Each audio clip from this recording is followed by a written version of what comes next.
What's up guys? I hope you are doing well. I am Veer. Welcome to Study Lover. तो हम यहाँ पर fundamental right enjoy कर रहे हैं। फंडामेंटल राइट का चैप्टर चल रहा है। इससे पहले हम 6 चैप्टर कंप्लीट कर चुके हैं। ये हमारा 7th चैप्टर है। तो इस 7th चैप्टर में हम फंडामेंटल राइट देख रहे हैं। यहाँ पर फंडामेंटल राइट में अब तक हम कवर कर चुके हैं 12, 13, 14, 15, 16 आर्टिकल तक। अब नेक्स्ट आर्टिकल है 17th आर्टिकल। यहाँ से आगे आज हमारा लेक्चर चलने वाला है। तो देख लेते हैं आज के लेक्चर में हम क्या करने आगे। अब ये है अबोलिशन ऑफ अनटचेबिलिटी। देखिए, जब भी अनटचेबिलिटी का नाम आता है तो आप इसको थोड़ा सा हिस्ट्री से अगर कनेक्ट करके चलेंगे तो चीज़ों को ज़्यादा अच्छे से समझ पाएंगे। हिस्ट्री में आप लोगों ने काफ़ी बार अनटचेबिलिटी के बारे में सुना होगा। जब हिस्ट्री पढ़ते हैं आप लोगों ने पुराने टाइम से ही, जब एंशिएंट हिस्ट्री पढ़ते हैं तो वहाँ पर वेद में भी पढ़ा होगा। वहाँ पर वेदों में बताया जाता है किस तरीके से वर्ण सिस्टम डिवाइड किया गया था हमारे यहाँ पर। तो स्टार्टिंग में 4 जगह उसको डिवाइड किया गया था। चारों के नाम आप लोगों को पता होंगे। चारों के नाम क्या क्या थे? ब्राह्मणिज्म था, क्षत्रिय था, वैष्णविज्म था और शूद्र था। तो आप लोगों ने नॉर्मल सुना होगा कि ब्राह्मणिज्म, क्षत्रिय, वैश्य और शूद्र।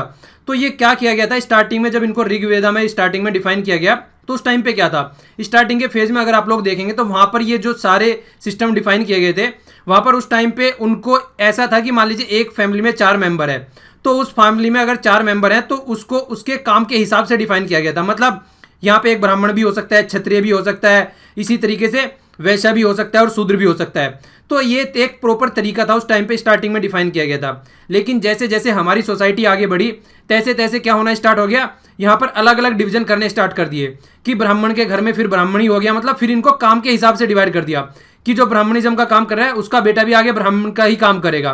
ठीक है, इस तरीके से काम करना स्टार्ट कर दिया। क्षत्रिय है तो उसका बेटा भी आगे चल के क्षत्रिय ही बनेगा। तो फिर काम के बेस पर डिफाइन कर दिया। ये क्वेश्चन भी कई बार हिस्ट्री में पूछा जाता है। तो स्टार्टिंग का जो फेज था उस टाइम पर काम के बेस पर डिफाइन नहीं थे, लेकिन आगे चल के ये काम के बेस पे, इसके वर्क के बेस पर डिफाइन कर दिया गया। तो फिर जो नीचे वाला अगर सबसे इसमें सिस्टम देखा गया जिसको हम शूद्र सिस्टम बोलते हैं, तो वो एक तरीके से क्या था, वो लेबरर थे जो सर्विस प्रोवाइड कराने वाले थे। तो सर्विस प्रोवाइड कराने वालों को उनको उस टाइम पर आगे चल के फिर उन्हीं को उस टाइम पर अनटचेबल की उपाधि दे दी जाने लगी। मतलब उनको एक तरीके से ऐसा मान लिया कि हमको सर्विस प्रोवाइड कराने के लिए ही बने हुए हैं। तो फिर जैसे जैसे हम लोग आगे बढ़ते आए, जैसे कि वैदिक पीरियड, फिर लेटर वैदिक पीरियड, तो इस तरीके से परमानेंट होती चली गई फिर चीज़ें। देखिए, स्टार्टिंग में क्या होता है, मान लीजिए आज हमने कोई नई रीति स्टार्ट कर दी, कोई भी नहीं, ठीक है ना, तो वो क्या होगा, अब कुछ सालों तक ऐसी चलती रही वो, अगर 20-25 सालों तक, तो आज की डेट में जो बच्चे पैदा हुए हैं उनके लिए तो एक तरीके से ऐसा दिखेगा ना कि ये परमानेंट पुराना ही चला हुआ है, तो उनके लिए फिक्स हो जाता है वो। तो अगर इसी तरीके से अगर कोई 10-20 सालों तक कोई भी कुरीति इस तरीके की चलती रहती है तो फिर वो फिक्स हो जाती है उसी तरीके से सोसाइटी में। तो ऐसे ही कुछ हमारी सोसाइटी में अनटचेबिलिटी फिक्स हो गई। ठीक है, तो सबसे ज़्यादा इसको बहुत ज़्यादा मतलब एक क्रिटिकल वे में देखा गया। और मतलब इस तरीके से एक सोसाइटी में देखिए फायदा सब एक ही तरीके से होते हैं, एक ही सोसाइटी में रहते हैं, पर लेकिन उसको इतने तरीके से बिल्कुल जानवरों की तरीके से देखा जाने लगा जो नीचे वाली कास्ट थी। और उनको ये देखा गया ये तो हमारे लिए बिल्कुल एक तरीके से नौकर हैं। या फिर आप लोगों ने बहुत सारी कंट्री में सुना भी होगा जिस तरीके से एक आदमी को भी इस तरीके से खरीदा और बेचा जाता था जिस तरीके से आप लोग पशु बेचते और खरीदते हैं। तो हिस्ट्री में आप लोगों ने दास प्रथा का नाम सुना होगा। तो ये वही दास प्रथा थी जिसको खरीद लिया कि ये मेरा ही है, उसको प्रॉपर्टी की तरह देखा जाता था। ठीक है, तो इस तरीके की बातें निकल कर आती थी हिस्ट्री में। तो वहीं से ये अनटचेबिलिटी भी निकल कर आती है। तो देखिए, जब तक हमारा देश इंडिपेंडेंट नहीं हुआ था, जब तक हमारी खुद की गवर्नमेंट नहीं थी, तब तक अनटचेबिलिटी चल रही है, समझ में आती है। पर लेकिन जब हमारा खुद का बनाया हुआ कॉन्स्टिट्यूशन हमारी कंट्री में इंप्लीमेंट कर दिया, उसके बाद में ये अनटचेबिलिटी नाम की चीज़ खत्म होने वाली है। ठीक है, तो फिर उसके बाद में जो काफ़ी हमारे फ्रीडम फाइटर थे जिनको ज्ञान था अच्छा कि ये क्या चीज़ें हैं और सोसाइटी में क्या क्या गलत हो रहा है, उन्होंने इसका पुरजोर विरोध किया। तो उसके बाद में फिर अनटचेबिलिटी को एक आर्टिकल में ही डाल दिया गया कि इसको अबोलिश करना है, इसको अबोलिश करना है चाहे कुछ भी हो जाए। तो इस तरीके से अनटचेबिलिटी को डाल दिया गया। और खासकर इस पर बहुत ज़्यादा फोकस जो दिया गया वो दिया गया बी आर अम्बेडकर जी ने, क्योंकि उन्होंने वो फेस की थी ऐसी जो सिचुएशन उनके साथ में लाइफ में हुई थी। तो वही अगर किसी के साथ में कोई सिचुएशन हो जाती है तो वो नहीं चाहेगा कि आने वाली हमारी जनरेशन के साथ में भी ऐसा कुछ हो। तो इसीलिए बहुत ज़्यादा फोकस दिया गया। इसीलिए देखिए, फंडामेंटल राइट जो है ना उनको मोस्ट डिस्कस पार्ट बोला जाता है इसमें कॉन्स्टिट्यूशन में, क्योंकि बहुत डिस्कशन हुआ इनके ऊपर, क्या चीज़ें रखनी चाहिए, क्या चीज़ें नहीं रखनी चाहिए। तो अनटचेबिलिटी पर इसी तरीके से काफ़ी डिस्कशन किया गया और यही बात निकल के आई कि इसको अलग से आर्टिकल बना के रखते हैं और ये सोसाइटी में होनी ही नहीं चाहिए। और जैसे हमने अभी पढ़ा था कुछ लेक्चर पहले कि कुछ आर्टिकल तो ऐसे हैं देखिए अपने आप इन्फोर्स हो जाते हैं, कुछ आर्टिकल ऐसे इन्फोर्स करने पड़ते हैं। तो ये भी एक ऐसा ही आर्टिकल था जिसको इन्फोर्स करना पड़ता है एक्ट बनाकर। तो एक्ट बनाया गया यहाँ पर कि अगर अनटचेबिलिटी होती है तो उसको ऑफेंस माना जाएगा। तो एक्ट निकल के आया 1955। तो फिर 1955 एक्ट निकल के आया, लेकिन इसमें इतने स्ट्रिक्ट प्रोविजन नहीं थे कि इसको रोका जा सके, फिर भी चलती रही वो कुछ हद तक। इसको थोड़ा सा और समझने के लिए आप लोगों को एक याद दिलाता हूँ। आप लोगों ने अभी मांझी जो मूवी आई थी वो देखी होगी। जब वो शहर से घूम के आता है नवाजुद्दीन सिद्दीकी, तो जाके अपने गांव के नेता जो प्रधान रहता है उससे जाकर मिलता है। तो जब तक उसको नहीं पता होता है कि ये नीची जात का है, तब तक तो उससे गले मिलता है आराम से कि हाँ बिटवा हम तुमको समझ नहीं पाए कौन हो। लेकिन जैसे उसको पता चल जाता है उसको धक्का देता है और उसके ऊपर थूकता है। तो इस तरीके की सिचुएशन होती है। तो काफ़ी लंबे समय तक ये ऐसी सिचुएशन बनी रही। तो उसको ढंग से अगर रोका जाए तो फिर से इसको चेंज किया गया 1976 में। तो जो अनटचेबिलिटी वाला ऑफेंस वाला जो एक्ट था 1976 में हम लोगों ने इसको चेंज किया। चेंज करने के बाद में इसको प्रोटेक्शन ऑफ सिविल राइट्स 1955 का दर्जा दे दिया। मतलब इसको सिविल राइट की तरह देखा जाने लगा। ये अब राइट बना दिया कि राइट है, देखिए कोई भी अनटचेबल इस तरीके से नहीं कर सकता है कि हमको सेग्रीगेट किया जाए सोसाइटी में से। तो अगर कोई करता है तो उसके लिए अच्छे खासे प्रोविजन बनाए गए कि अच्छे लेवल पर एक उनको पेनल्टी दी जाएगी। अगर कोई इस तरीके से करता है उसको अच्छी खासी सजा दी जाएगी। तो इस तरीके से उसको मिटाने के लिए ही इस तरीके के स्टेप लिए गए आगे आकर। और देखिए मैंने अभी आप लोगों को बोला कि इस तरीके के एक्ट इंप्लीमेंट किए जाते हैं, आर्टिकल एक्ट के थ्रू इंप्लीमेंट किए जाते हैं। तो इसीलिए हमारे कॉन्स्टिट्यूशन जो निर्माता थे, जो हमारे कॉन्स्टिट्यूशन को बनाने वाले थे, तो उन्होंने क्या किया, अनटचेबिलिटी को डिफाइन भी नहीं किया कॉन्स्टिट्यूशन में। अगर आप लोग देखें, और स्टार्टिंग में जो एक्ट बनाया गया उसमें भी डिफाइन नहीं किया। मतलब ये इसलिए डिफाइन नहीं किया गया क्योंकि देखिए ये एक डिफाइन करने वाली चीज नहीं है। जैसे जैसे सोसाइटी में कोई बात होती रहती है उसके हिसाब से इसको डिफाइन किया जाएगा। किस तरीके से हम अनटचेबिलिटी डिफाइन कर सकते हैं, क्या क्या एरिया हम इसमें कवर कर सकते हैं। मान लीजिए हमने कुछ बातें इसमें रख देते कि ऐसे किसी को छेड़ना या फिर ऐसे नीची जाति से कुछ ऐसे कुछ करना, इस तरीके से अगर हम जात पात के बेस पर अनटचेबिलिटी डिफाइन कर देते तो फिर वो एक प्रॉपर स्ट्रक्चर मिल जाती कि ये नीचे वाली जाति है, ये अनटचेबल है, ठीक है। तो वहां पे इनको डिफाइन ही नहीं किया गया इसलिए स्टार्टिंग में, और इनको आने वाली गवर्नमेंट के ऊपर छोड़ दिया गया कि जैसे जैसे सोसाइटी में कुछ भी इससे रिलेटेड कुछ गलत हो रहा है तो तब इसको उस टाइम पर ही डिफाइन किया जाएगा। इसीलिए देखिए हमारा कॉन्स्टिट्यूशन जो है ना उसको एक लाइव डॉक्यूमेंट बोला जाता है। क्यों? क्योंकि जैसे जैसे सोसाइटी में जरूरत होती है किसी भी चीज की, उसी के हिसाब से हम इसको मॉडिफाइड कर लेते हैं। तो इसीलिए एक लाइव डॉक्यूमेंट इसको बोला जाता है। और ये काफी लंबे समय तक, सबसे बड़ी बात यह है, अगर आपसे क्वेश्चन भी पूछा जाए, जब हमारा कॉन्स्टिट्यूशन हम लोगों ने इंप्लीमेंट किया 26 जनवरी 1950 में, अगर तब से लेकर आज तक पूछा जाए तो आपके फंडामेंटल राइट बढ़े हैं या घटे हैं। अगर आप लोगों से कोई क्वेश्चन पूछे तो सीधी सीधी बात निकल के आएगी कि बढ़े हैं। कैसे बढ़े हैं वो आप लोगों को अभी आगे जब आर्टिकल चलेगा 19 उसमें मैं बहुत अच्छे से एक्सप्लेन करूंगा इसको। तो ये इस तरीके के जो राइट्स हैं हमारे बड़े ही बड़े हैं। अगर आप लोग सोचने लगे कि यार पहले 7 थे फिर 6 हो गए, एक घट गया, तो वो आप लोग देखेंगे तो आप लोगों का एक नैरो माइंड स्पेयर होगा देखने का। जब एक्सप्लेन करूंगा तो आप लोगों को समझ में आएगा किस तरीके से बढ़े हैं, कितने सारे राइट आज लोग हम लोगों के पास में हो गए हैं जो कि स्टार्टिंग में कॉन्स्टिट्यूशन में रखे ही नहीं गए थे। तो ये कैसे निकल के आए? ये ऐसे निकल के आए जैसे जैसे हमारी सोसाइटी बढ़ती जा रही है, जैसे जैसे कोई सिचुएशन बनती है सोसाइटी में, कोई केस सुप्रीम कोर्ट के पास में जाता है तो फिर वो एक्सप्लेनेशन की फॉर्म में निकल के आता है। बेसिक स्ट्रक्चर और कॉन्सेप्ट भी ऐसे ही निकल के आया। तो ये सब कुछ ऐसे ही चलता है। तो हमारा कॉन्स्टिट्यूशन, इसीलिए हमारे कॉन्स्टिट्यूशन को एक लाइव डॉक्यूमेंट बोला जाता है। ओके, अब यहाँ पे नीचे देखिए हमारे कॉन्स्टिट्यूशन में तो इसको डिफाइन नहीं किया गया, पर मद्रास हाई कोर्ट ने कुछ थोड़ा सा जतन किया है इसको हल्का सा डिफाइन करने में। मतलब हल्का सा डिवाइड किया है। यहाँ पे क्या किया है देखिए, अगर किसी तरीके से किसी कास्ट के बेस पे, क्लास के बेस पे या फिर कोई बर्थ के बेस पर कुछ इस तरीके का काम किया जाता है तो वहां पर उसको मतलब इस प्रोविजन में रखा जाएगा। पर लेकिन अगर कोई सोशल बाइकआउट करता है किसी का तो वहां पर इसको इस तरीके से नहीं रखा जाएगा। ठीक है, सोशल बाइकआउट अगर किसी का करता है, आप लोगों ने देखा होगा बहुत बार पंचायत में किसी को बाइकआउट कर दिया जाता है कि इस गांव में आपको घुसना नहीं है, तो वो इस आर्टिकल के अंडर नहीं आता है। क्योंकि वो तब किया जाता है अगर कोई कुछ गलत काम करता है सोसाइटी में, तब उसको बाइकआउट किया जाता है। ठीक है, तो वो इसके अंदर कवर नहीं होता है। तो इस तरीके क्वेश्चन अगर बने तो आप लोगों को पता होना चाहिए social boycott is not covered under the untouchability act 17। Okay, आइए अब आगे चलते हैं। तो आगे चलते हैं, जैसे इसमें 1976 में चेंज किया, फिर इसको प्रोटेक्शन ऑफ सिविल राइट्स का दर्जा दे दिया गया। उस टाइम पर इसकी पावर बढ़ा दी गई। मतलब फंडा यही था कि किसी न किसी तरीके से अनटचेबिलिटी वाला जो फंडा है उसको रोकना है। ठीक है ना, तो अगर कोई इस तरीके से अब ये बात करता हुआ पाया जाता था अनटचेबिलिटी वाली है, इस तरीके से कुछ भी प्रोविजन पाए जाते थे कहीं पे सोसाइटी में दिखते थे, तो पार्लियामेंट और स्टेट लेजिस्लेटिव के इलेक्शन तक उसको डिस्क्वालीफाइड कर दिया जाता था अगर कोई मेंबर भी पाया जाता है। इसके अलावा और कई सारे ऑफेंस यहाँ पर देखे जाते हैं जिनको इसके अंडर में लाया जाता है। देखिए, अगर जिस तरीके से पब्लिक में वर्शिप में, मतलब कोई मंदिर है वहां पर बोल दिया जाए कि ये अनटचेबल है, इसको मंदिर में प्रवेश नहीं करने दिया जाएगा। कोई भी रिलीजियस प्लेस है या फिर कोई होटल है, कोई शॉप है, कुछ भी इसी तरीके से, कोई ग्राउंड हो गया खेलने का, एजुकेशनल इंस्टीट्यूशन हो गया या होटल हो गया, कोई तो इस तरीके से कोई भी अगर किसी को भी इस तरीके से कहीं पे एंटर करने से या फिर कुछ ग्राउंड में खेलने से या हॉस्पिटल में, मतलब पब्लिक प्रॉपर्टी में अगर इस तरीके से कहीं पे घूमने से किसी को रोका जाएगा और अनटचेबल माना जाएगा इस तरीके से, तो उनके ऊपर इंप्लीमेंट होगा ये, ठीक है ना। तो स्टार्टिंग में देखिए आज की डेट में तो और भी ज्यादा बढ़ गया प्रोविजन, यहाँ पे देखिए 6 मंथ या फिर 500 रुपए का फाइन या फिर बहुत दोनों हो सकता है। तो आज की डेट में तो ये कुछ भी नहीं है, तो आज की डेट में इसको और ज्यादा अच्छे लेवल पे ले जाया गया है। और यहां पर एक बात और निकल के आती है, देखिए कॉन्स्टिट्यूशन के हिसाब से अगर देखा जाए तो जो राइट है 17 के अंदर आर्टिकल, तो ये अगेंस्ट प्राइवेट इंडिविजुअल के लिए है। ये ऐसा नहीं है कि कॉन्स्टिट्यूशन की ऑब्लिगेशन है स्टेट पर कि इसको इंश्योर करना है, ठीक है। इस तरीके से मैं आपको एक एग्जांपल भी सुनाता हूं इसके लिए। यहां पर ये जो अनटचेबिलिटी वाला फंडा है ये इस तरीके से इंप्लीमेंट होता है। मान लीजिए एक तो है एक कास्ट का, अपर कास्ट जिसको बोलते हैं, कोई भी आप लोग मान सकते हैं, मेरे हिसाब से तो मैं डिफाइन नहीं करूंगा यहां पर। अगर कोई एक अपर कास्ट है जिसको अपर कास्ट बोला जा रहा है, एक लोअर कास्ट है जिसको किसी को लोअर कास्ट बोला जा रहा है, अगर अपर कास्ट का कोई बंदा लोअर कास्ट के किसी बंदे के साथ में कुछ भी इस तरीके से छेड़छानी करता है या उसको प्रोबेट करता है किसी भी रिलीजियस प्लेस पे इस तरीके से काम करने से, तो ये उसके खिलाफ इंप्लीमेंट होगा, ठीक है। पर विद इन द कास्ट अगर कोई करता है, ये केस आया था अगर देखा जाए तो हरियाणा सिविल सर्विसेज में केस आया था, उसमें क्या हुआ था, उसमें यह हुआ था कि एक जो ऑफिसर्स था उन्होंने क्या किया, डिस्क्रिमिनेट किया लोअर कास्ट के बंदे के साथ में। केस गया फिर कोर्ट में, तो कोर्ट में केस जाने के बाद में पता चला कि लोअर कास्ट के जिस बंदे के साथ में इस तरीके का प्रोविजन किया गया है जिस ऑफिसर्स के द्वारा, वो भी लोअर कास्ट का ही है।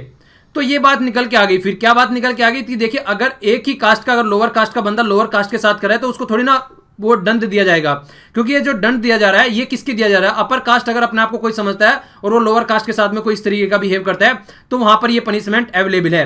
तो इस तरीके के एग्जांपल से आप लोगों को पता होना चाहिए, माइंड में क्लियरिटी आ जाती है। ओके, तो अगर कोई लोअर कास्ट या फिर एससी और एसटी अगर बोला जाए, अगर आपस में कुछ कर रहे हैं तो वहां पर ये केस इंप्लीमेंट नहीं होगा। अगर कोई अपर कास्ट दूसरा इनके साथ में कुछ कर रहा है तो तब ये इंप्लीमेंट होगा। तो ये आप लोगों को माइंड में क्लैरिटी रखनी है। ये किस लिए किया गया है, देखिए इसका गलत भी यूज किया जा सकता है, कई बार अपनी दुश्मनी निकालने के लिए भी किया जा सकता है कि इसने मेरे साथ में ऐसा कर दिया, कि मतलब कुछ भी इस तरीके से प्रोविजन लगाया जा सकता है। तो दुश्मनी के लिए इसको ना यूज किया जाए विद इन द कम्युनिटी ही, तो तब इसको इस तरीके से इंप्लीमेंट करने की बात की गई, ठीक है। ये वाला आर्टिकल काफी इंटरेस्टिंग है, इस वाले आर्टिकल को आप लोगों को समझने में भी मजा आएगा। ये वाला आर्टिकल है अबोलिशन ऑफ टाइटल्स। तो टाइटल की बात की जा रही है, तो देखिए आप लोगों को पहले तो डिफरेंस ही समझ में आना चाहिए कि क्या टाइटल्स होते हैं, क्या अवार्ड होते हैं, और जो डिग्री वगैरह जो दी जाती है या रैंक वगैरह दी जाती है, तो यहाँ पर आप लोगों को डिफरेंस समझ में आएगा टाइटल में, अवार्ड में, रैंक में और डिग्री में, ठीक है ना। जो आपको एजुकेशनल पॉइंट ऑफ व्यू से जो डिग्री दी जाती है उसकी बात कर रहा हूँ मैं। तो देखिए यहाँ पर जो फोकस किया जा रहा है वो किस पे फोकस किया जा रहा है, वो टाइटल पे फोकस किया जा रहा है, तो कंफ्यूज नहीं होना है इसमें। अब टाइटल क्या होते हैं, टाइटल आप लोगों ने पुराने टाइम में सुना होगा, जब अंग्रेज यहाँ हुआ करते थे तो आप लोगों ने सुना होगा सर गंगा राव करके, राय बहादुर करके टाइटल दे दिया जाता था। तो इस तरीके से नाम के पहले आप लोगों को जो इस तरीके के टाइटल लगाए जाते थे, तो देखिए वो सोसाइटी में डिस्क्रिमिनेट होता है, मतलब एक आदमी को ज्यादा प्रेफरेंस दिया जाता है। जिस तरीके से आप लोगों ने गवर्नर जनरल के भी नाम सुने होंगे, सबके किसी के सामने लॉर्ड लगा होता था, किसी के सामने कुछ लगा होता था, तो वो टाइटल थे उनके, ठीक है ना। लॉर्ड लगा दिया, भगवान बना दिया उनको, ठीक है, लॉर्ड डलहौजी। तो ये जो टाइटल है इस तरीके के, तो हमारी कंट्री में क्या किया गया, सबसे पहले ये हमने समझा कि अगर इस तरीके से टाइटल रहेगा तो यहाँ पे कहीं ना कहीं डिस्क्रिमिनेशन रहेगा कि ये अच्छा खासा इंसान है, ये ऊंचे ओहदे का इंसान है और ये नीचे ओहदे का इंसान है। तो इस तरीके से टाइटल वगैरह की बात ही साइड में कर दी गई कि कोई भी टाइटल लगा के सोसाइटी में उसको अलग थलग नहीं दिखाना है। तो बात क्या निकल के आई, तो ये सारे प्रोविजन जो रखे गए हैं आर्टिकल 18 में रखे गए हैं। तो पहले एक बार समझ लेते हैं इसको। देखिए जब बात आती है अवार्ड की और टाइटल की, पहले इन दोनों में डिफरेंस समझिए आप। एक साइड में अवार्ड हो गया और एक साइड में टाइटल हो गया। तो अवार्ड तो हमारे यहाँ पे दिया जा सकता है। अवार्ड में क्या क्या आ गया, जैसे कि आप लोगों ने देख लिया पद्मा अवार्ड होते हैं, पद्म श्री हो गया, पद्म भूषण हो गया, पद्म विभूषण हो गया और भारत रत्न हो गया। तो ये सारे अवार्ड हैं। 1954 में इनका गठन किया गया, तो उस टाइम पे ये बात निकल के आई, तो ये तो अवार्ड हो गया। आज की डेट में जैसे सचिन तेंदुलकर को क्या दिया गया, भारत रत्न दिया गया है, तो ये एक तरीके से अवार्ड है, ठीक है ना। तो ये अवार्ड है, तो इसको टाइटल के रूप में नहीं माना जाएगा। आप लोगों ने देखा होगा कई बार न्यूज में भी लिख देते हैं कि भारत रत्न सचिन तेंदुलकर, ठीक है ना, भारत रत्न एपीजे अब्दुल कलाम सर। तो इस तरीके से यूज कर लेते हैं। पर लेकिन देखिए बात वही आती है, अगर टाइटल लगाना है तो ये अवार्ड तो आप लोग ले सकते हैं, पर लेकिन ऐसे यूज करना देखिए सही नहीं है वैसे, अगर इस तरीके से यूज करते हैं। पर लेकिन वही है कि मीडिया यूज कर देती है, वरना सचिन तेंदुलकर थोड़ी ना कहेंगे कि my name is Bharat Ratna Sachin Tendulkar, ठीक है। तो वो ऐसा नहीं बोलेंगे, मीडिया यूज कर रही है वो एक अलग बात है, पर वो ऐसा नहीं बोलेंगे खुद से, अपने नाम के सामने वो खुद यूज नहीं करेंगे कि I am the Bharat Ratna, ठीक है। तो ये बात निकल के आती है। तो सबसे पहले तो टाइटल तो बिल्कुल ही नहीं यूज करना है, जिस तरीके से सर हो गया या फिर एक तरीके से राय बहादुर हो गया, तो इस तरीके का कोई भी टाइटल अगर आ रहा है तो वो यूज नहीं करना है, ठीक है। तो इनमें डिफरेंस क्या होता है अवार्ड में और टाइटल में। देखिए जो अवार्ड होते हैं वो एक तरीके से सोसाइटी को सर्विस के लिए दिए जाते हैं, सोसाइटी या नेशन को अगर सर्विस दी जाती है उसके लिए दिए जाते हैं। पर लेकिन जो टाइटल दिए जाते हैं सोसाइटी और नेशन के साथ साथ में यहाँ पर फोकस रहता है एडमिनिस्ट्रेशन पर। जिस तरीके से जो अंग्रेज थे यहाँ पर अगर उनको कोई फायदा पहुंचाता था, अगर उनके बारे में सोचता था, तो वो क्या करते थे, उसको टाइटल दे देते थे। ठीक है, जिस तरीके से नाइटहुड पे टाइटल भी दिए गए हैं, तो ये नाइटहुड में आप लोगों ने सुना होगा कई बार। ठीक है ना, तो ये जो टाइटल दिए जाते थे, तो अगर कोई एडमिनिस्ट्रेशन में इनकी हेल्प कर रहा है तो उस टाइम पे टाइटल दिए जाते थे। ठीक है, तो ये टाइटल इस तरीके से दिए जाते थे। तो यहाँ पर अवार्ड में क्या देखा जाता है कि यहाँ पे किसी को डिस्क्रिमिनेट नहीं किया जाएगा रिलीजन के बेस पे, कास्ट के बेस पे या फिर बर्थ के बेस पे अवार्ड में। लेकिन यहाँ पे ऐसा कुछ नहीं है, यहाँ पे ऐसा किया जा सकता है कि ये टाइटल तो बस इसी को देना है। और खासकर देते भी थे अंग्रेज, काफी लुभाने के लिए एक कम्युनिटी को और दूसरी कम्युनिटी को साइड में रखने के लिए करते थे इस तरीके का काम। आगे क्या बोला गया है, जो अवार्ड रहते हैं, देखिए अवार्ड जैसे भारत रत्न मैंने बोला है, इनको आप लोग प्रीफिक्स मतलब आगे लगाना, जिस तरीके से मैंने बोला है भारत रत्न सचिन तेंदुलकर, या फिर सफिक्स या बोल दे कि सचिन तेंदुलकर भारत रत्न, तो इस तरीके से इनको यूज नहीं कर सकते हैं।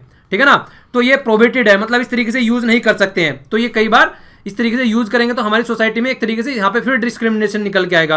पर लेकिन इसको इसी तरीके से यूज किया जाता था टाइटल को स्टार्टिंग में, तो ये भी प्रोहिबिटेड है यहाँ पे। तो ये थोड़ा सा डिफरेंस हो गया आप लोगों को अगर समझे टाइटल में और अवार्ड में। तो अवार्ड पर्टिकुलर मतलब एक तरीके से चापलूसी के लिए आप लोग बोल सकते हैं स्टार्टिंग में तो, पर लेकिन आज की डेट में इसको ऐसे नहीं बोलेंगे, क्योंकि बहुत सारी कंट्री आज की डेट में भी जो एक तरीके से टाइटल देती है। जिस तरीके से आप लोग देख सकते हैं लीजेंडरी ऑनर दिया जाता है फ्रांस के द्वारा, order of the British Empire दिया जाता है किसके द्वारा, ब्रिटेन के द्वारा। तो ये इस तरीके से, जिस तरीके से ओमपुरी सर को दिया गया था ये ऑर्डर ऑफ ब्रिटिश एम्पायर, ठीक है, तो ये किसके द्वारा, ब्रिटेन के द्वारा दिया गया था। तो ये इस तरीके से होते हैं, मतलब ये अवार्ड होते हैं, इनको एक्सेप्ट किया जा सकता है। लेकिन अगर टाइटल की बात करें तो टाइटल एक्सेप्ट नहीं करना है। टाइटल एक्सेप्ट करने के लिए कई सारे प्रोविजन है हमारे यहाँ पर। जिस तरीके से आप लोगों ने देखा होगा सुनील गावस्कर साहब जी को दिया गया था नाइटहुड का, ठीक है ना, तो उन्होंने बोला नमस्ते मैं इसको एक्सेप्ट नहीं कर सकता। ठीक है, तो यूके के द्वारा दिया गया था, तो उस टाइम पे उन्होंने इसको एक्सेप्ट नहीं किया। तो इस तरीके से अलाउ नहीं है एक्सेप्ट करना। ठीक है, तो एक बात और निकल के आती है, देखिए अलाउ नहीं है तो पनिशमेंट होगा कहीं ना कहीं।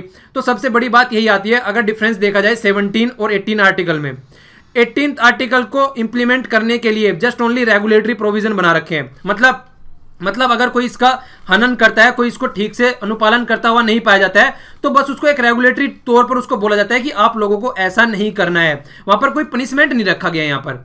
तो ये इस तरीके से यहाँ पर कुछ भी पनिशेबल नहीं है आर्टिकल 18 के तहत। ये क्वेश्चन भी कई बार आता है कि अगर कोई टाइटल इस तरीके से लेता है तो उसको मना किया गया है, रेगुलेशन के तौर पर मना किया गया है, पर लेकिन यहाँ पर कुछ भी पनिशमेंट नहीं है यहाँ पर।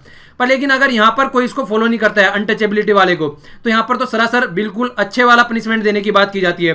तो ये भी आप लोगों को थोड़ा डिफरेंस समझ के चलना है यहाँ पर। इसके अलावा अगर देखा जाए तो ये अलाउ है यहाँ पर, जिस तरीके से आप लोग देखते हैं कि जो आपकी क्वालिफिकेशन होती है, डॉक्टर, आपको डॉक्टर बन गए, ठीक है ना, तो डॉक्टर की क्वालिफिकेशन होती है, इंजीनियर बन गए तो इंजीनियरिंग की क्वालिफिकेशन होती है, तो उनको टाइटल की तरीके से नहीं देखा जाएगा। ठीक है, इसके अलावा जो रैंक होती है, आप लोगों ने देखा होगा कई सारी रैंक होती है, जनरल, कर्नल, लेफ्टिनेंट, तो इस तरीके की जो रैंक होती है उनको भी टाइटल के रूप में नहीं समझा जाएगा। ठीक है ना, वो भी टाइटल की तरीके से नहीं है कि उनको अलग रखा जाए। तो ये एक तरीके से एकेडमिक, ठीक है ना, एकेडमिक अवार्ड है, ये मिलिट्री अवार्ड है ये। ठीक है, तो इनको उस तरीके से नहीं रखा जाएगा कि उनको टाइटल में रख दिया जाए। जिस तरीके से आप लोगों ने सुना होगा परमवीर का चक्र दिया जाता है, तो ये भी अवार्ड है। इनके सामने भी आप लोगों ने देखा होगा परमवीर अवार्ड, ठीक है ना, तो ये भारत रत्न या फिर इस तरीके से जो बोले जाते हैं पद्मश्री, तो ये सारे अवार्ड है ना कि टाइटल है। तो यही बात निकल के आती है, देखिए। और इसको इंप्लीमेंट करने के लिए जब हमने यहाँ पर भारत रत्न वगैरह ये जितने भी बड़े बड़े अवार्ड हमने स्टार्ट किए, तो इसको स्टार्ट किया गया एग्जीक्यूटिव के ऑर्डर के द्वारा 1954 में। ऐसा कुछ नहीं था कि हमने यहाँ इनको इंप्लीमेंट करने के लिए कुछ भी ऐसा एक लेजिस्लेटिव असेंबली के द्वारा लॉ पास किया और स्टेच्यूटरी बॉडी बनाई गई उस टाइम पे। इनको ओनली एग्जीक्यूटिव ऑर्डर के द्वारा उस टाइम पे स्टार्ट किया गया था, जितने भी पद्मा अवार्ड थे। ठीक है, तो पद्मा अवार्ड की ये बात ही थोड़ी हिस्ट्री की, और आप लोगों को थोड़ा सा इसमें डिफरेंस होना चाहिए, कहां पर इसको प्रोहिबिट किया जाता है और कहां पर इसको इंप्लीमेंट किया जाता है। ओके, अच्छा एक बात बताइए, जिस तरीके से हमारे यहाँ पर भारत रत्न दिया जाता है, इस तरीके से अगर पाकिस्तान में आप लोगों से पूछा जाए कि कौन सा अवार्ड है पाकिस्तान में, तो आप लोग उसका नीचे नाम लिखिए। वो भी एक अवार्ड ही माना जाता है अगर वो किसी को देते हैं। और इंडिया में भारत रत्न जो सबसे पहले दिया गया था किसी फॉरेनर को, उसका भी नीचे कमेंट बॉक्स में आप लोग नाम रखिए कि भारत रत्न किसको दिया गया था। और जिस तरीके से आप लोग रैंक की बात करें, जिस तरीके से हमारे यहाँ पे प्रेसिडेंट हो गए, वाइस प्रेसिडेंट हो गए, अगर रैंक की बात से अगर इस तरीके से नीचे को खिसकते जाए हम लोग, तो 7th रैंक पे आता है अगर किसी को भारत रत्न मिल जाता है रैंकिंग में। ये क्वेश्चन कई बार पूछा जा चुका है यूपीएससी में, एसएससी में भी। ठीक है, तो याद रखना है, तो 7th की रैंक पे आता है अगर किसी को भारत रत्न अवार्ड दिया जाता है। कई बार ऐसे क्वेश्चन निकल जाते हैं उल्टे सीधे, ठीक है ना, जो फैक्चुअल क्वेश्चन होते हैं, तो आप लोगों को थोड़ा सा आइडिया होना चाहिए इस तरीके के क्वेश्चन से रिलेटेड भी। और ये भी बात याद रखनी है जो मैंने अभी बताया आप लोगों को 17 और 18 में क्या डिफरेंस है। तो 17 जो है उसको इंप्लीमेंट करने के लिए पनिशमेंट भी दिया जाता है अगर कोई उसको ब्रीच करता है, पर लेकिन 18 में ऐसा नहीं है। 18 को जस्ट ओनली एक डायरेक्शन दी जाती है, डायरेक्शनरी नेचर का ये, कोई पनिशमेंट नहीं है इसके अंदर में। ओके, आइए अब इसके रिलेटेड नोट्स देख लेते हैं। तो आर्टिकल 18 के अंदर यहाँ पर 4 प्रोविजन यहाँ पर रखे गए हैं। देखिए, एक तो सबसे पहली तो बात यही है कि कोई भी गवर्नमेंट, कोई भी स्टेट गवर्नमेंट या कोई भी गवर्नमेंट इंडिया में क्या नहीं करेगी, कोई भी टाइटल किसी भी इंसान को नहीं देगी, एक्सेप्ट जो मिलिट्री में दिए जाते हैं वो एक तरीके से वो एकेडमिक डिस्ट्रिक्शन है, तो ये ठीक है ना, तो उसको इसके साथ में कंपेयर नहीं करना है। तो कोई भी टाइटल नहीं देगा यहाँ पे कोई भी स्टेट गवर्नमेंट, ठीक है, ना तो किसी सिटीजन को और ना ही किसी फॉरनर को। इसके अलावा कोई भी सिटीजन कहीं भी किसी भी दूसरी कंट्री से, जिस तरीके से मैंने आप लोगों को अभी बताया कि गवास्कर जी को नाइटहुड का अवार्ड दिया जा रहा था पर उन्होंने रिसीव नहीं किया, ठीक है, तो कोई फॉरनर स्टेट देगा तो हम लोगों को रिसीव भी नहीं करना है। क्यों नहीं करना है, ऐसी बातें आखिर क्यों? क्योंकि देखिए ये बात आती है निकल के, इक्वल स्टेटस ऑफ ऑल, सबको एक इक्वल स्टेटस पे रखना है, इसीलिए लाल बत्ती भी हटाई गई है यहाँ पर। कोई ऐसा स्पेशल प्रोविजन नहीं दिखाना है कि कोई अगर डीएम वगैरह है या फिर आईपीएस आईएएस ऑफिसर है तो उनको लाल बत्ती देनी है। तो ये इक्वल स्टेटस बनाने के लिए यहाँ पर बात की जा रही है, ये सीधा सीधा इसी डायरेक्शन में हम लोग जा रहे हैं, ठीक है। इसके अलावा अगर कोई फॉरेनर यहाँ पर ऑफिस और अगर कोई फॉरेनर यहाँ पर जॉब कर रहा है स्टेट गवर्नमेंट के अंदर कहीं पर, तो वो भी कहीं से भी टाइटल नहीं ले सकता है, और लेना भी होगा तो उसको प्रेसिडेंट की परमिशन लेनी पड़ेगी, ठीक है ना, प्रेसिडेंट की परमिशन यहाँ पर लेनी पड़ेगी सबसे पहले। इसके अलावा अगर कोई सिटीजन है या फिर कोई फॉरेनर है, उनको भी अगर कुछ इस तरीके का करना है और वो स्टेट गवर्नमेंट के अंदर कोई ऑफिस ऑक्यूपाई कर रहे हैं, तो उनको भी क्या करना पड़ेगा, विदाउट द प्रेसिडेंट, अगर जब तक प्रेसिडेंट से पूछना पड़ेगा, अगर अलाउ करते हैं तो देखा जाएगा। देखिए इस तरीके के प्रोविजन हमारे कॉन्स्टिट्यूशन में क्यों रखे जाते हैं कि थोड़े से लचीले टाइप के रखे जाते हैं, वो इसलिए रखे जाते हैं कई बार ऐसी सिचुएशन बन जाती है कि चीजें करनी पड़ जाती है, ठीक है, तो उस टाइम की सिचुएशन पर चीज़ों को आराम से हैंडल किया जा सके, तो इस तरीके की बातें निकल के आती है। अगर 1996 की बात की जाए तो सुप्रीम कोर्ट ने बोला कॉन्स्टिट्यूशनल वैलिडिटी नेशनल अवार्ड की, जिस तरीके से भारत रत्न दिया जाता है या पद्म विभूषण, पद्म भूषण, ये सब पद्म श्री वगैरह अवार्ड दिए जाते हैं, तो इनको वैलिड बता दिया, ठीक है, वरना इनवैलिड बोला जा रहा था इससे पहले कि जब ये अवार्ड नहीं दिए जा रहे हैं, मतलब एक्सेप्ट करने में, फिर इनको भी तो प्रॉब्लम होनी चाहिए ना, तो फिर सुप्रीम कोर्ट ने इनको वैलिड किया कि ये अवार्ड है, ये टाइटल नहीं है। तो वहां से ये पूरा फंडा निकल के आता है वहां से। तो आप लोगों को पता होना चाहिए, कई बार अगर कंफ्यूजन में डाला जाए तो आप लोगों को कंफ्यूज नहीं होना है रिलेटेड टू टाइटल और रिलेटेड टू अगर अवार्ड की बात आती है इस तरीके से, और अगर कहीं पर डिग्री की बात आती है या फिर इस तरीके से जो रैंक वगैरह दी जाती है, तो वो सब अलग अलग हैं, ठीक है, तो सब में आप लोगों को डिफरेंस पता होना चाहिए। आगे क्या बातें बोल रहे हैं, आगे ये बोल रहे हैं कि मान लीजिए किसी ने किसी को अवार्ड दे दिया, ठीक है ना, अवार्ड को टाइटल के तरीके से यूज नहीं करना है, उसको भी प्रोहिबिटेड किया गया है, ठीक है, और ऐसा भी नहीं है कि कोई हेरिडेटरी पॉइंट ऑफ व्यू से इसको यूज करने लगे आगे चल के, तो ऐसा कुछ नहीं होना है, ओके। और देखिए सबसे बड़ी बात जो मैंने आप लोगों को बताई ना, तो प्रीफिक्स बोलते हैं किसी भी चीज के पहले लगा दिया, ठीक है, जिस तरीके से मैंने बोला आप लोगों को, तो यहाँ पे सचिन तेंदुलकर के सामने भारत रत्न लगा दिया या फिर सचिन तेंदुलकर के बाद में भारत रत्न लगा दिया, तो ना तो प्रीफिक्स के तौर पर यूज कर सकते हैं इसको, ना सफिक्स के तौर पर यूज कर सकते हैं, सफिक्स होता है बाद में लगाना, तो दोनों ही प्रोहिबिट किए गए हैं यहाँ पर। और नेशनल अवार्ड जो स्टार्ट किए गए थे, कब किए गए थे, 1954 में नेशनल अवार्ड स्टार्ट किए गए थे, जनता पार्टी के द्वारा इसको डिसकंटिन्यू कर दिया गया था 1977 में, पर फिर 1980s में आगे इसको इंदिरा गांधी गवर्नमेंट के द्वारा स्टार्ट कर दिया गया था। देखिए हमारे यहाँ पर अगर कोई भी प्रोविजन निकल के आता है ना, तो वो एक प्रॉपर वे में होता है, ऐसा नहीं है कि कोई ऐसे ही आ गया निकल के, तो पूरा उस पर डिस्कशन होता है, डिबेट होता है, सुप्रीम कोर्ट में केस जाता है, उसके बाद में डिफाइन किया जाता है कि वो अकॉर्डिंग टू हमारी कॉन्स्टिट्यूशनलिटी है या नहीं है, उसके बाद में फिर उसको इंप्लीमेंट करने की बात आती है। इस तरीके से सारे प्रोविजन चलते हैं यहाँ पर, ऐसा कुछ नहीं है कि रैंडमली कुछ भी लाके यहाँ पे रख दिया और हमारी सोसाइटी उसको फॉलो कर रही है, वो पुराने टाइम में हुआ करता था, तो आज की डेट में ऐसा कुछ नहीं होता है। आज जो कुछ भी इंप्लीमेंट किया जाता है वो प्रॉपर वे में, जैसे कि सती प्रथा को ही ले लीजिए। अच्छा ये बताइए, चलिए क्वेश्चन का आंसर दीजिए, नीचे सती प्रथा को बैन किसने किया था, ठीक है, नीचे कमेंट बॉक्स में लिखिए। तो देखिए इस तरीके से अगर पहले क्या होता था, काफी लंबे समय तक चलती हुई आ रही थी सती प्रथा, पर लेकिन उसको आके जब समझा गया सोसाइटी के द्वारा, पहले माना जाता था कि हमारे रिलीजन में है, हमारे धर्म में रखा गया, हिंदू धर्म में है सती प्रथा, पर ऐसा कुछ नहीं था, पर वो चली हुई आ रही थी। तो ऐसी बहुत सी कुरीतियां हैं जो सोसाइटी में लंबे समय तक चली हुई आती है, तो जब इसकी समझ आ जाती है तब उसको अगर उसको साइड में कर देना तभी फायदेमंद होता है, ठीक है। तो इसीलिए ये बात निकल के आती है। देखिए हर एक बात का कुछ ना कुछ पॉजिटिव इंपैक्ट होता है, कुछ ना कुछ नेगेटिव होता है, तो देखा यह जाता है अगर ज्यादा नेगेटिव है तो उसको हटा दो, अगर थोड़ा बहुत नेगेटिव है, ज्यादा पॉजिटिव है तो उसको कंटिन्यू रखो, और यही कॉन्सेप्ट होता है जिसके बेस पर चीजें चलती रहती हैं आगे तक, ओके। तो मैक्सिमम चीजें यहीं पर इसी तरीके से देखी जाती है। देखिए नेक्स्ट वाला आर्टिकल है आर्टिकल 19। तो आर्टिकल 19 एक बहुत ही ज्यादा इंपॉर्टेंट आर्टिकल है और बहुत ही ज्यादा इसमें एक्सप्लेनेशन की जरूरत है। तो ये वाला मैं आप लोगों को हल्का सा ओवरव्यू देता हूँ और आप लोगों से एक्सपेक्ट करता हूँ कि जो नेक्स्ट क्लास होगी वो मेरी कंप्लीट इसी के ऊपर होगी, तो आप लोग भी इसके बारे में थोड़ा सा पढ़ के आइएगा, ठीक है। जिससे कि जब मैं क्लास में इसके बारे में बताऊँ तो बुक उठाइएगा, बुक में से इसको एक बार पढ़िएगा, थोड़ा थोड़ा आप लोगों को आइडिया हो जाएगा। फिर इसके बाद में मैं अब से ये भी सोच रहा हूँ कि नेक्स्ट क्लास में आप लोगों की कौन सी क्लास हुआ करेगी ये भी बता दिया करूँगा मैं आप लोगों को, ठीक है। जिससे आप लोग अच्छे से उसका थोड़ा सा चैप्टर वगैरह पढ़ के आ जाया करें और आप लोगों को पता रहे क्लास में आने से पहले कि नेक्स्ट क्लास कौन सी होने वाली है, तो इससे आप अच्छे से कनेक्ट कर पाएंगे। तो थोड़ा सा मैं आप लोगों को यहाँ पे बता देता हूँ। वैसे कंप्लीट इसके ऊपर एक लेक्चर चलेगा, ठीक है, तो काफी लंबा है। इसको कंप्लीट करने के बाद में अगर थोड़ा टाइम बचेगा तो फिर नेक्स्ट वाला आर्टिकल देख लेंगे, वरना इसको पूरा एक लेक्चर की जरूरत पड़ेगी।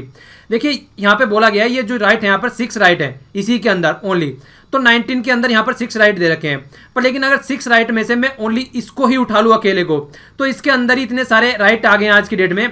एक्सप्लेनेशन कर करके सुप्रीम कोर्ट ने पता नहीं क्या क्या रख दिया इसके अंदर ला के, तो यहाँ पर ऐसे ऐसे राइट आ गए। जैसे प्रेस को ले लीजिए तो ओबीसी के अंदर में आ गया है आज की डेट में। जैसे अगर फ्लैग को ले लीजिए, पहले क्या था, फ्लैग होस्टिंग को 3-4 ऑप्शन थे जिसपे होस्ट किया जाता था फ्लैग, 26 जनवरी पे, 15 अगस्त पे या फिर 2 अक्टूबर के, पर लेकिन सुप्रीम कोर्ट में केस गया तो उन्होंने बोला कि ये फ्रीडम ऑफ एक्सप्रेशन के अंदर आता है, ठीक है। तो कोई भी अब कभी भी किसी भी टाइम तक फ्लैग अपना होस्ट कर सकता है, ठीक है। तो इस तरीके की बातें निकल के आई। तो ये हो क्या रहा है, ये हमारे जो राइट्स हैं उनका एक्सप्लेनेशन हो रहा है और उनको एक तरीके से ज्यादा बढ़ाया जा रहा है। तो ये इन राइट्स में से निकल के आ रहे हैं, लिखे हुए तो यहाँ पर 6 हैं, पर लेकिन इनको अगर ढंग से देखा जाए तो इनके अंदर से दुनिया भर के राइट्स आज की डेट में निकल चुके हैं। आरटीआई ले लीजिए आज की डेट में, राइट टू इन्फॉर्मेशन, तो राइट टू इन्फॉर्मेशन भी यहीं से निकल के आता है। अगर यूएसए में आप लोग देखें, हमारे यहाँ पर क्या है, हमारे यहाँ पर यह है, देखिए कुछ राइट है पर लेकिन उनके साथ में थोड़ी सी रिस्ट्रिक्शन भी आती है। पर लेकिन यूएसए में अगर आप लोग देखें ना, झंडा वगैरह अगर जो है वहां पर उनका फ्लैग जो है उसको जलाना एक तरीके से राइट ऑफ एक्सप्रेशन है कि प्रोटेस्ट करना स्टेट के खिलाफ, झंडे को वहां पर जला सकते हैं प्रोटेस्ट दिखाने के लिए, क्योंकि वहां पे एक ओपन सोसाइटी है, वो किसी भी चीज को ढंग से देखते हैं, खुले माइंड से देखते हैं।